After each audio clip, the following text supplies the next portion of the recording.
Hi hello ನಮಸ್ಕಾರ friends, welcome to my YouTube channel. ಇವತ್ತಿನ special chapati, ರೋಟಿ, ಪೂರಿಗೆ ಅದ್ಭುತವಾದ, ರುಚಿಕರವಾದ, ಆರೋಗ್ಯಕರವಾದ ಒಂದು ಪಾಲಕ್ ಕಡಲೆಕಾಳು ಗ್ರೇವಿ ಹೇಗೆ ಮಾಡೋದಂತ ನೋಡ್ಕೊಂಬರೋಣ ಬನ್ನಿ.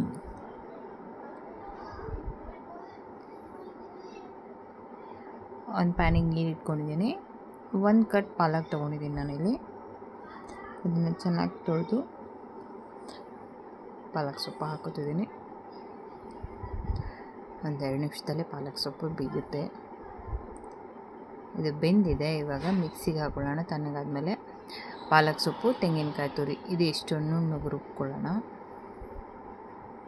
ಇದು ರುಬ್ಕೊಂಡಿದ್ದಾಗಿದೆ ನೋಡಿ, ಎಷ್ಟು ಕಲರ್ ಗ್ರೀನ್ ಆಗಿದೆ.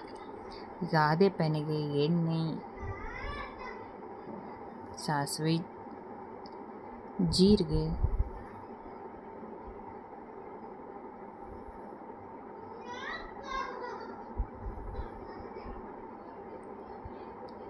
ಇಂಗು ಸ್ವಲ್ಪ, ಕಾಳಿರೋದ್ರಿಂದ ಗ್ಯಾಸ್ ಆಗುತ್ತೆ ಅನ್ನೋರಿಗೆ ಹಿಂಗೆ ಹಾಕ್ಕೊಂಡಿದ್ದೀನಿ.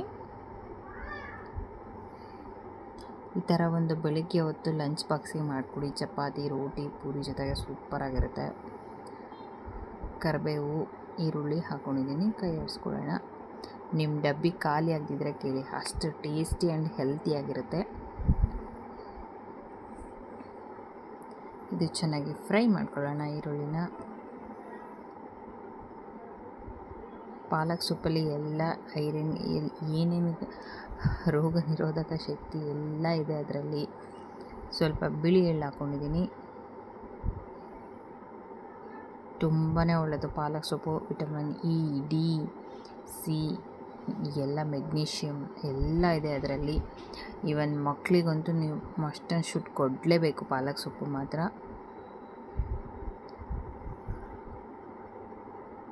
ಪಾಲಕ್ ಸೂಪ್ ಮಾಡಿಕೊಡಿ. ಇವಾಗ ಹೆಂಗೂ ಚಳಿಗಾಲ, ಗಾಳಿಕಾಲ, ಮಕ್ಕಳು ಸ್ಕೂಲಿಂದ ಬಂದ ತಕ್ಷಣ ಏನಾದರೂ ಬೇಕು ಅಂತಾರೆ. ಸ್ನ್ಯಾಕ್ಸ್ ಕೊಡೋ ಬದಲು ಈ ಥರ ನೀವು ಪಾಲಕ್ ಸೊಪ್ಪಿನ ಸೂಪ್ ಮಾಡಿಕೊಡಿ. ಅವ್ರಿಗೂ ಖುಷಿಯಾಗಿ ಕುಡಿತಾರೆ. ಇನ್ನು ಹೆಲ್ತಿಯಾಗಿರುತ್ತೆ. ಹೊಟ್ಟೆ ಕೂಡ ಹಸಿವಾಗಲ್ಲ, ಅಷ್ಟೇ ಟೇಸ್ಟಿಯಾಗಿರುತ್ತೆ.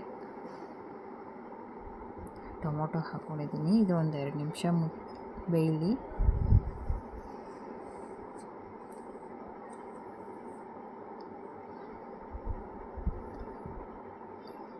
ಕಡಲೆಕಾಳು ಅಷ್ಟೇ, ಡಯಟ್ ಮಾಡೋದಂದು ತುಂಬಾ ಒಳ್ಳೆಯದು. ಕಡಲೆಕಾಳು ಹಸಿ ತಿಂತಾರೆ, ಸಲಾಡ್ ಮಾಡಿಕೊಂಡು ತಿನ್ಬೋದು.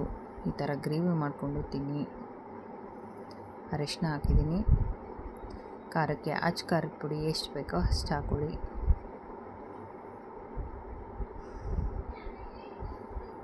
ಇದೊಂದು ಸರಿ ಚೆನ್ನಾಗಿ ಮಿಕ್ಸ್ ಮಾಡ್ಕೊಳ್ಳೋಣ. ಹಸಿ ವಾಸನೆ ಹೋಗೋ ತನಕ ಫ್ರೈ ಮಾಡ್ಕೊಳ್ಳೋಣ.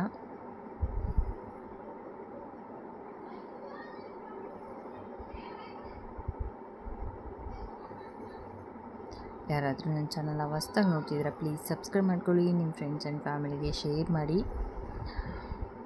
ಒಂದ್ಸರಿ ನನ್ನ ಚಾನಲ್ ವಿಸಿಟ್ ಮಾಡಿ ನೋಡಿ. ನಾನು ಮಾಡೋ ರೆಸಿಪಿ ಇಷ್ಟ ಆದರೆ ನಿಮಗೆ ಲೈಕ್ ಆ್ಯಂಡ್ ಕಮೆಂಟ್ ಕೊಡಿ. ಇವಾಗ ಪೇಸ್ಟ್ ಮಾಡಿರುವಂತಹ ತೆಂಗಿನಕಾಯಿ ತುರಿ, ಪಾಲಕ್ ಸೊಪ್ಪು ಹಾಕ್ಕೊಂಡಿದ್ದೀನಿ. ಚೆನ್ನಾಗಿ ಮಿಕ್ಸ್ ಮಾಡ್ಕೊಳ್ಳೋಣ. ನಿಮಗೆ ಗ್ರೇವಿ ಅದಕ್ಕೆ ಎಷ್ಟು ನೀರು ಬೇಕೋ ಅಷ್ಟು ಆ್ಯಡ್ ಮಾಡ್ಕೊಳ್ಳಿ.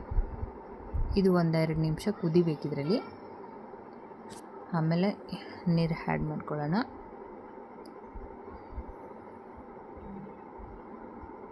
ಇದನ್ನು 1-2 ನಿಮಿಷ ಮುಚ್ಚಿಟ್ಬಿಡ್ತೀನಿ ನಾನು. ಅದು ನೀಟಾಗಿ ಕುದಿದೆ, ಹಸಿ ವಾಸನೆ ಎಲ್ಲ ಹೋಗಿದೆ, ಖಾರದ ಪುಡಿ ಎಲ್ಲ ಮಸಾಲೆ ಐಟಮ್ ಹಾಕಿದ್ವಲ್ಲ. ಇವಾಗ ಗ್ರೇವಿ ಅದಕ್ಕೆ ನೀರು ಎಷ್ಟು ಬೇಕೋ ಅಷ್ಟು ಆ್ಯಡ್ ಮಾಡ್ಕೊತಿದ್ದೀನಿ.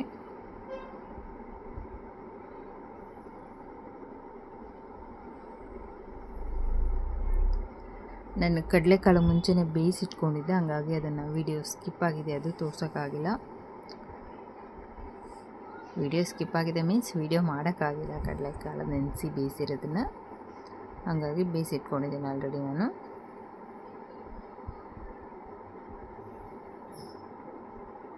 ಇವಾಗ ಕಡಲೆಕಾಳು ಸೇರಿಸ್ಕೊಳ್ಳೋಣ. ಸ್ವಲ್ಪ ಟೇಸ್ಟಿಗೆ ಸಕ್ಕರೆ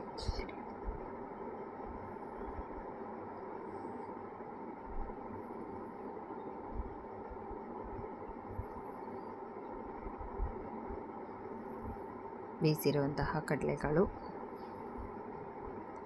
ಒಂದು ಸರಿ ಮಿಕ್ಸ್ ಮಾಡ್ಕೊಂಬಿಡೋಣ. ಇದು 1-2 ನಿಮಿಷ ಕುದ್ರೆ ಸಾಕು. ಆಲ್ರೆಡಿ ಮಸಾಲೆನೂ ಕುದ್ದಿದೆ, ಕಡಲೆಕಾಳು ಬೆಂದಿದೆ. ಜಾಸ್ತಿ ಕುದಿಸೋ ಅವಶ್ಯಕತೆ ಏನಿಲ್ಲ, 1-2 ನಿಮಿಷ ಕುದಿಸ್ಕೊಳ್ಳೋಣ ಸಾಕು. ಕಡಲೆಕಾಳು ಮಸಾಲೆ ಎಲ್ಲ ಹೀರ್ಕೋಬೇಕಲ್ಲ, ಹಂಗಾಗಿ. ನೋಡಿ, ಇದು ಕುದ್ದಿದೆ ಇವಾಗ.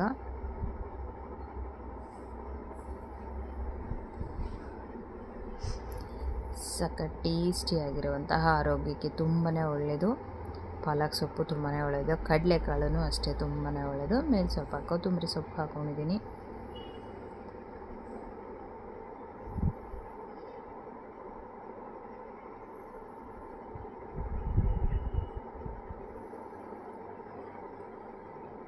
ಒಂದು ಸರಿ ಚೆನ್ನಾಗಿ ಮಿಕ್ಸ್ ಮಾಡ್ಕೊಬಿಡೋಣ.